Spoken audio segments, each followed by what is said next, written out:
پاؤں بولیں گے، فرشتے بولیں گے، کرامن کاتبین بتائیں گے یہ کیا کیا جرم کرتا رہا، کیا کیا گناہ کرتا رہا۔ تو اس دن ہر شے سامنے آ جائے گی۔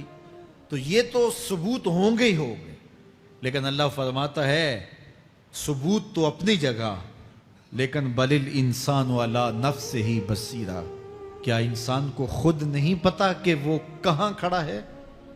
اس کو اپنے جرائم کی فہرست خود یاد ہے، اس کے ضمیر پہ خود اس کا بوجھ موجود ہے۔ اسے یہ نامہ اعمال نہ بتاتے، فرشتے نہ بتاتے، پھر بھی اسے پتا تھا کہ میں کیا ہوں اور کہاں میں نے جرم کیا ہے۔ وَلَوْ أَلْقَى مَعَاذِيرَهُ، اللہ اکبر، اگر اس کے پاس جتنے بہانے ہوں سب لا ڈالے، جب بھی کوئی اس کا بہانہ نہیں سنا جائے گا۔ قیامت کا دن ہوگا، دنیا کے اوپر تو بہانوں سے انسان بچ نکلتا ہے۔ کوئی جھوٹ بول لیا، کوئی جھوٹا گواہ پیش کر دیا، کوئی مکر کر لیا، کوئی رشوت چل گئی، کوئی سفارش کام آ گئی، کوئی بہانہ تراش لیا، بات کو توڑ موڑ کے پیش کر لیا۔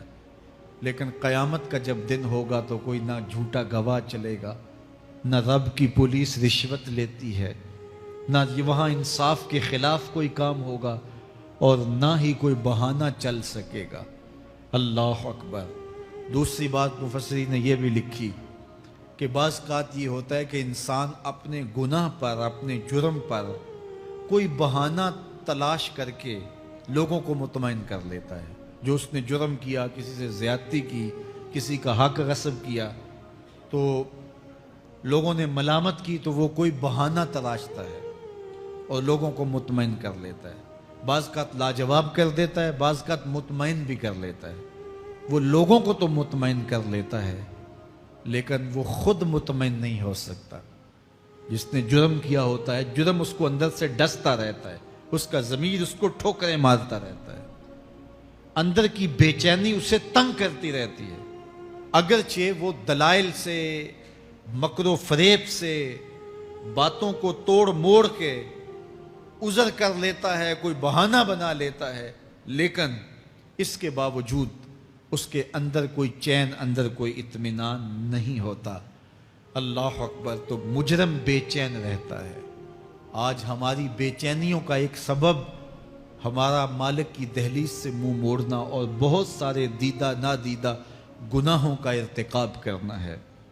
جب ہم سے سستیاں ہو جاتی ہیں، کوتاہیاں ہو جاتی ہیں، تو وہ گناہ ہمارا پیچھا نہیں چھوڑتے اور ہمیں بے چین اور مضطرب رکھتے ہیں۔ تو بعض اوقات جو ہے وہ ہم کہتے ہیں کہ پتہ نہیں بے چینی کیا ہے۔ بے چینی گناہوں کی ہے۔ گناہ طبیعت میں بے چینی پیدا کر دیتا ہے، سکون نہیں آنے دیتا۔ اطمینان کی دولت چھن جاتی ہے جب کوئی شخص گناہ کرتا ہے، اور یہ لازمی نہیں ہے کہ وہ کسی کا حق غصب کرے، اس نے کسی کی عزت ہی پامال کی ہو، اس نے کسی کی آبرو پہ حملہ کیا ہو۔ اگر نماز چھوڑی ہے تو بے چینی یہ بھی کم نہیں ہے، یہ رب کی نافرمانی ہے۔ اگر اس کی نظر بھٹکی ہے تو یہ بھی کم بے چینی نہیں دیتی۔ اگر اس کا خیال بہکا ہے، اس نے زبان سے کسی کو دکھ دیا ہے، اس نے کسی کے لیے سب و شتم کا انداز اختیار کیا ہے، گالی گلوچ کا رنگ اختیار کیا ہے، تو پھر کیا ہوا کہ یہ بے چینی اندر کو توڑتی رہتی ہے۔ انسان چلتا پھرتا ہے لیکن اسے طمانینت نہیں ملتی، اسے سکون نہیں ملتا۔ سکون کب ملے گا؟